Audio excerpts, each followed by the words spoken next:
pathways different from the legacy educational program is that at the beginning of level 3 of all paths, there are a list of elective projects to choose from.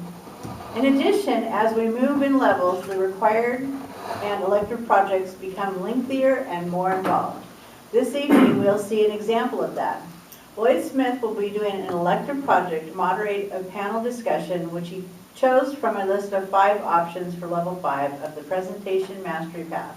The panel will discuss their views on an issue that can have major impact in the community. Lloyd Smith moderating volunteering in the community with his panelists, Christina and Eric Stepper.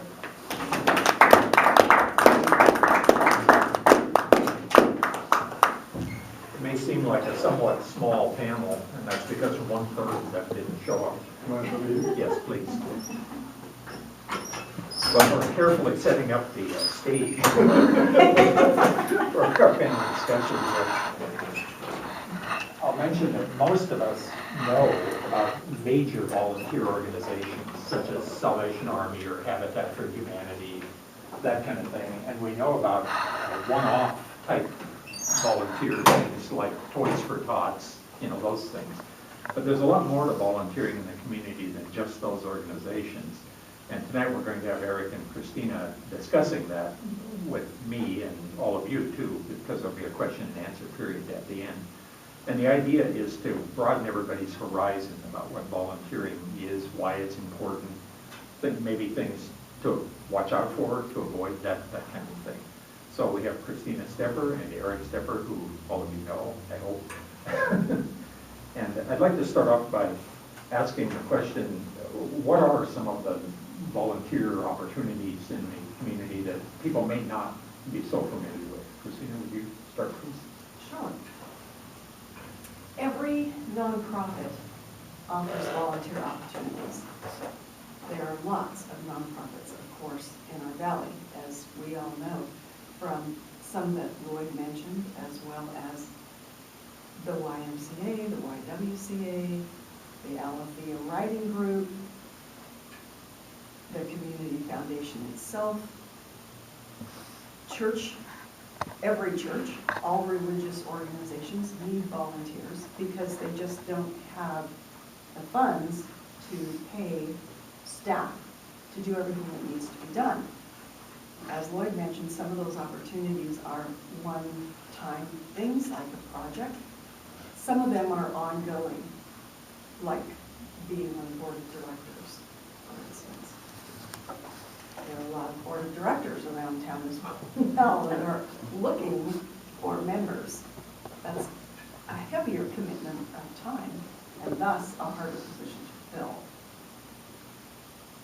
So, start you out, Sure. sir? Eric, do you have anything you want to add? There's also Rotary clubs have all kinds of volunteer opportunities, and clubs are kind of specific for what they kind of favor. Also, just reading the paper, you can just see all kinds of different things you might want to get involved with. Chamber of Commerce is another organization you can look up and get a lot of different volunteer opportunities from. So you have to have your head in the sand if you didn't have a plethora of volunteering opportunities. Another one is schools. Yes. You can sign up through the schools to volunteer in classrooms or help out in the offices. You have to be cleared. Of course, they do background checks on everyone, but that's another excellent opportunity to volunteer and invest in the community. So some of those things, like being on a board, you may have a commitment, and you may have a certain time you've got to show up, and it may be out of your workday. But like for the school and some of those other different kinds of opportunities, you can pick your own kind of schedule and do it however you want to do it. Maybe a couple times a month, or maybe every certain day, those kinds of things. So look for those kind of opportunities to tailor to. Christina, you mentioned earlier that the financial need for volunteers. The organizations can't pay everybody to do what needs to be done. Could you expand on that a little bit? Like, I'm a little vague about this. It isn't just like pay as in terms of paying somebody an hourly rate. like no pay at all, Yeah. other than the satisfaction. Yeah, no, I meant from the organization point of view, what, they need volunteers To- because of what? In terms of money? Generally, it's to carry out projects or events, things like that. Boards of directors are another one that aren't paid. I'm not familiar with, personally, with any boards of directors or local nonprofits that are paid positions. They're all volunteer positions. They have to have, oftentimes for their 501c3, they're required to have a board of directors because the CEO of the organization will report to that board of directors, and the board of directors really is responsible for the fiscal operation of the organization, as well as other things. So that's a really big area of need for volunteers in the community. Volunteers who know something about the organization they're volunteering for. That's pretty important too. Right. Eric, do you have anything you want to add to that? Since I'm an accountant, my skills are in need, so that they don't have to pay to have bookkeeping done and financial records made. And I find myself answering those calls quite a bit. And it's in my wheelhouse, and I can see the pain in people's eyes, so I'm happy to step into that. I've been in this club for probably 14 years. I've probably been treasurer for 10 of them. So, and I'm happy to do that because it's easy for me to do. Those kinds of opportunities in your skill set, you can find opportunities very easily. Another one is being marketing person or a fundraiser. Those guys, if you would like to do that and knock on doors and talk to people, they will roll out the red carpet for you. So there's also, you may not get paid, with Christine, I don't know if anybody that gets paid, but there are some boards, like the hospital board, where they will have a retreat in Hawaii, and those kinds of things. Or they will have a retreat like at Kuliawa, where you'll have some nice facilities and spend 3 days there, and you might be able to bring your spouse at a nominal rate, and those kinds of things. So even though there may not be paid, there might be some interesting sidelines. I think one thing that a lot of people are wondering about maybe right now is, how do you find these organizations that need people? How do you make that jump, that connection between sitting there thinking, yeah, that sounds good, and actually having someone say, yeah, we could use you? Is there like a clearinghouse or an organization or something where you can? Not that I'm familiar with, though. The Chamber of Commerce keeps a pretty good tab on all the organizations, and organizations can call the chamber and say, hey, we need this for help on events or boards of people for our board of directors. Another one is if you are interested in a specific area of service, to just contact organizations directly. I'm on the board of Columbia Valley Community Health. The federal requirements for our board are very specific. We have to have a certain number of members who are employed or related to someone employed in the agriculture industry, for instance. We have to have a certain number of our members of our board who are patients of the clinic itself. So there are some criteria with some boards that you would need to find out about, but most places, most organizations are looking for members of the board, for their boards of directors, as we are right now at CDCH. And I know that the Wenatchee Dispute Resolution Center is looking for board members as well. Steve's wife, Laura, who many of you have met, is the president of that group. They've been looking for board members for a couple of years and just have had a hard time because that's a hard one to explain to people. It's a rather under the current one, people don't really see a lot. If serving on a board is interesting to you, again, I would just urge you to contact the organization directly. Find out what their policy is, what their practice is, if they need anyone. Or if you could begin volunteering with them, then you'd be in a better position to move into one of those openings when it occurred, because you'd be familiar with the esoteric language of the organization, which oftentimes takes at least a year to catch on to if you are on a board with an organization that is a little more complex. Eric, you mentioned earlier your skills sometimes driving your volunteerism, like in your case, accounting. Habitat for Humanity is another example of that.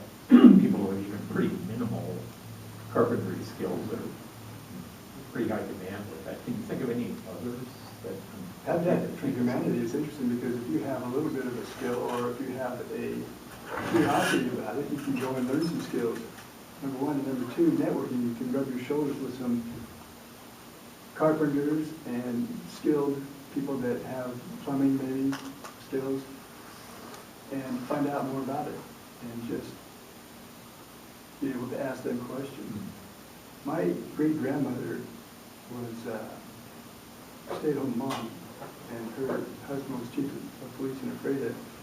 So she looked at it as being, as her kind of duty to be out there and be in the community and volunteer. And she was big in the church, and they had a Rotary club there, and she loved to cook, and she was a very good cook. And I can remember lots of hours going to the church or going to the Rotary Club and being in that kitchen and slaving away, and she just loved that kind of stuff. But it left an impression on me as a young kid to have some kind of a volunteerism spirit and kind of find those opportunities. But I'll be a little frank with you. I cheated. I followed my wife around. She was the soldier going out there and fighting the battles. She joined Literacy Council, and she would talk about it. And literacy has always been a passion of mine. If you can't read, you don't have the world. And I just feel for those people that don't even want to go out of the house, don't want to go to the grocery store. Everything is so foreign to them. They think people are laughing at them, their self-esteem, all that kind of stuff. So Christine was on the board for a long time, and then asked me to come on the board, and I did that, and Joe's the same way. And Pat serves on the board too. Another Toastmaster, Pat Whitfield. So we did that. And one of the things that I recommend is that you find something that you are curious about, because you're going to have to put some time in there, and you may have some kind of a commitment. You'll have a commitment at some level, and you don't want to burn out. You want to have something that you look forward to going to the meetings and being engaged in. Another one was Young Life. We had supported a fellow church member at Young Life, but I hadn't really been involved. But Christina got involved because she knew the area director, Bill Dooley, and she was on the finance committee because she's a smart girl. And she came home one time after being on there for 2 years and said, you know what? I'm the only girl on this thing. You need to come down and sit in on this meeting. And so I did, but little did I know she was going to sashay out, and I was in. But I have a passion about that too, helping kids, Young Life, having high school kids, grade school kids, have an option where to go, how to get involved without going out in the back, smoking and getting into trouble. So I had a passion about that too. So those things I've endured in those capacities because of the passion I have for their mission. It sounds like both of you are saying it isn't just the need that a group might have, but the need that you have to satisfy your own. Yes. I'm not sure how to put it here. Well, passion, I guess. And curiosity. Curiosity. Another one is our valley. That is an interesting proposition to me. If I had enough time, I would like to get involved in that. Think tank about how to solve problems that we have here in our valley and being part of that. And it sounds like it's a really large, high-powered, brain-powered group, and it'd be fun to rub shoulders with those guys and learn about those people and network those people. And so any kind of, just reading the paper, is there any kind of curiosity that you have riding a horse, or maybe get more comfortable with horses? A lot of this stuff is defining your comfort zone, knowing what you're uncomfortable about, and stepping into it. Because this is an easy way to get an exposure to this without a lot of high expectations. Both of you have touched on something that I think is probably in the minds of lots of people in here. Everybody's busy. Yes. And so the question is, what kind of commitments can you realistically expect if you get into some of this volunteer stuff, and especially in time, but also in effort and money, energy, whatever. I think one thing is that you have to realize that they're interviewing you as a board member, but you're interviewing them as a board. Absolutely. You want to know who's on the board, who's the president, how many people are on the board, what their expectations of you are. Absolutely. You need to have that defined so that you know exactly what you're getting into, number one, and number two, you know what the expectations are, because there are levels of expectations that are all over the board for all these different kinds of volunteering activities. I would say too, something like Lighthouse Ministries. I think everybody's heard of Lighthouse. If you just walked in and said, hey, I want to volunteer, you might not ever leave. But if you were to ask what volunteer opportunities are there, and one of them is we need people to help serve lunch on Tuesdays and Thursdays, that might work. Or you could say, I could do Tuesdays. I can't do 2, but I could do Tuesdays. Tell me what that entails.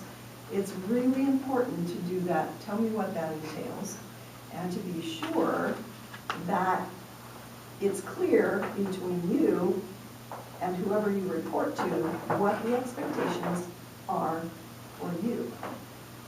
Because there's this thing called scope creep that always comes into play, where it's, oh, could you just stay 1 hour longer? Or could you maybe just come tomorrow too, because so-and-so can't come and we really need somebody and we don't have anyone serving tomorrow. Scope creep is huge in volunteer circles. You need to be able to say no if it doesn't fit with what you're comfortable with, rather than, as Eric said, rather than saying yes to everything and getting burned out, and then just, and honestly, that happened to me with Toastmasters the year that I was, whatever I was, division director, and there were no area directors.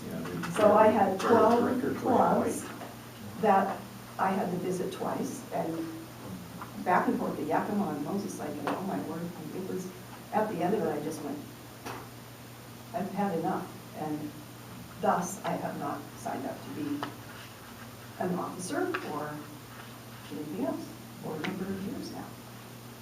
It's slowly fading from my Scope creep, good example. Yeah. That brings up a really important issue, I think. How do you say no? I mean, most people aren't very good at saying no. I'm So not very good at when a saying really no. nice person says, oh, no, we need somebody to help out tomorrow too, how do you get away with that? Or do you just learn to be tough? I think you learn to be tough. It's your time. They're basically imposing on your time. So if it's outside the realm of what you've agreed to, absolutely, you should feel comfortable saying no without feeling like you're letting them down. Another good way is to find someone else. Say, I'm not available, but I know Bobby may happily step in for an hour or two. Let me give her a call. If you can bring other volunteers in, that gives the organization a bigger pool to draw from when they have needs. And it gives other people in the community more exposure to organizations, which also means the organization gets more publicity. Because as we're volunteering with different organizations, the tendency, of course, is to talk about that among our friends and family members. So that works out nicely for organizations as well. Eric, do you have anything? Scope creep is like dieting. One of the keys to success for dieting is anticipation. When you go to that party, know what you're going to eat, what you aren't going to eat already before you get there. When you go to a restaurant, know what items are off limits in that restaurant or which ones you can eat. When you go to the buffet, know which ones you're going to avoid. And you got to think about that before you even get in there. You get in there and you start vacillating, it's all over. Same thing with volunteering. Know what you're going to say yes to and know what you're going to say no to. And when they ask you, if they ask me, I go no. And it makes it kind of a funny moment because number one, they know it's no, and number two, we laugh about it. Well, you are sure about that. If you aren't anticipating and they ask you something, you kind of vacillate, and you're not doing them a favor or yourself a favor. It's all of it. Another big challenge is what's comfortable for you in your own house. I am not good at cold calling people and asking for money. That is not, I'll run the other direction. We are on one board that said, the organization said, hey, here's a great idea. Everybody on the board gets to take 20 names and call these people and ask them to continue to support the organization. That was 2 months ago. I still haven't called those 20 people.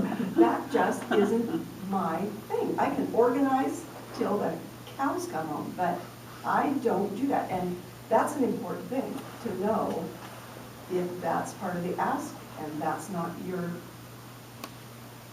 passion or something you're comfortable with. You need to be able to say, I can't do that. It's not in my wheelhouse.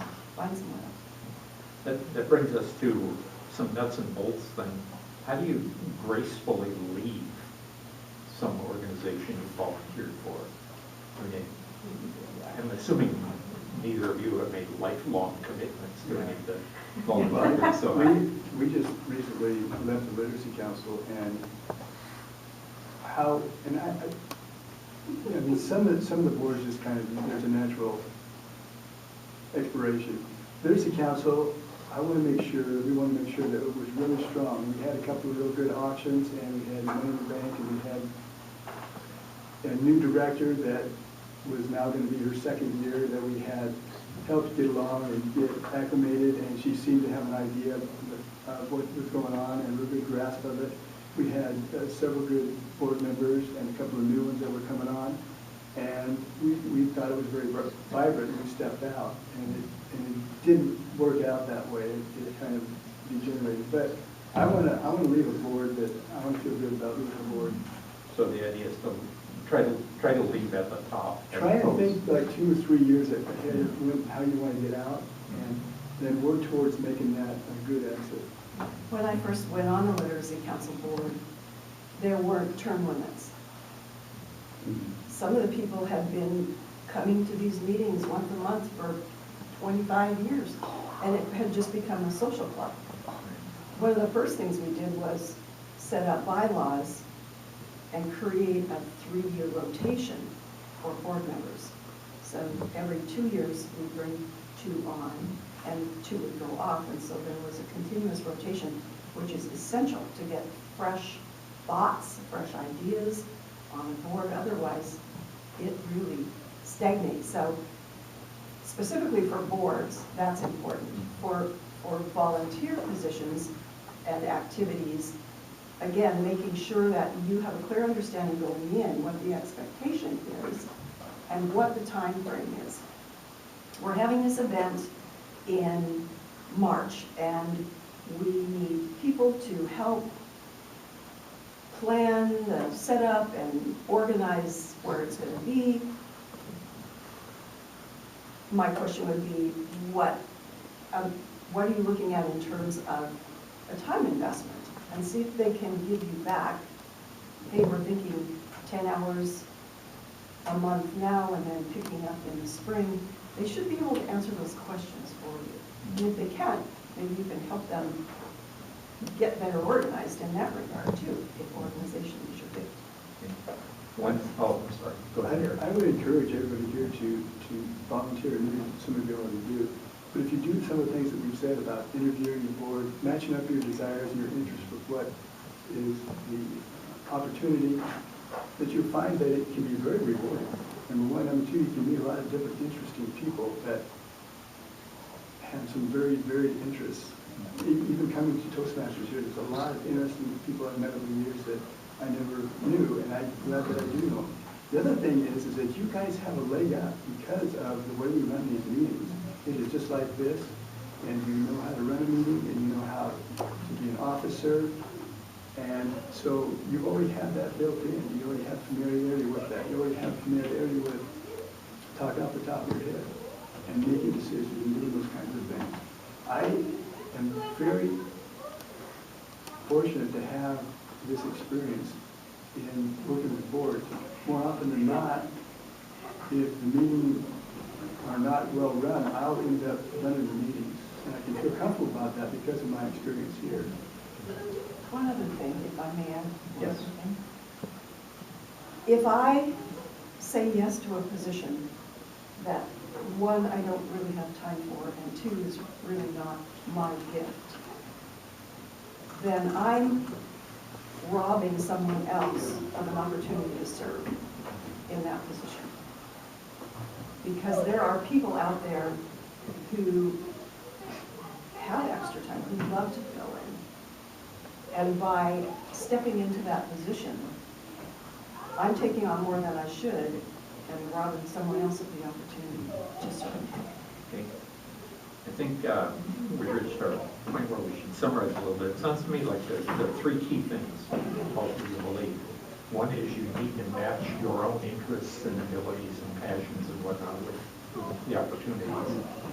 Second, you have to have a good notion of what your limitations are in terms of time and effort and that sort of thing.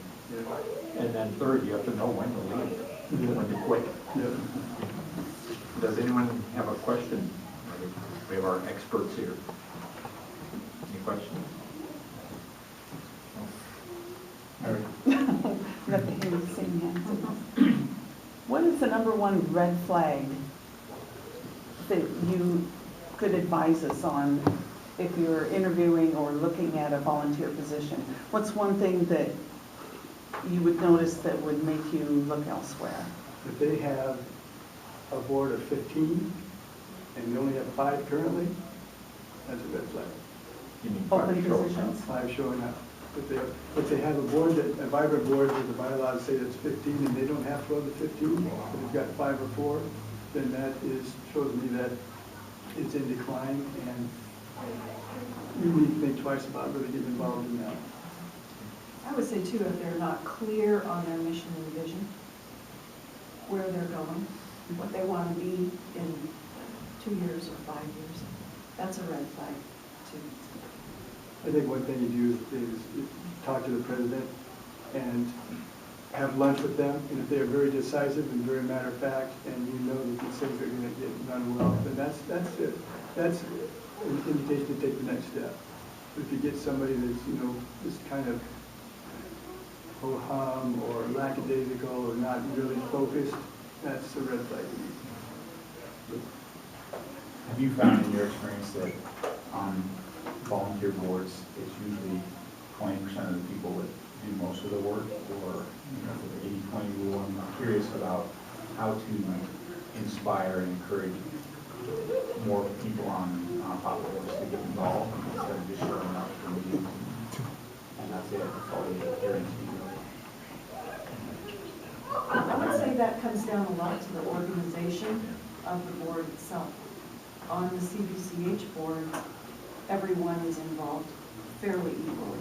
We have subcommittees, everybody's required to be on one of those subcommittees, so that it balances the work out. On the Surf Wenatchee Valley board, it was pretty even participation there as well. I would say probably the Literacy Council board when I first started on it, because there were no term limits. We ended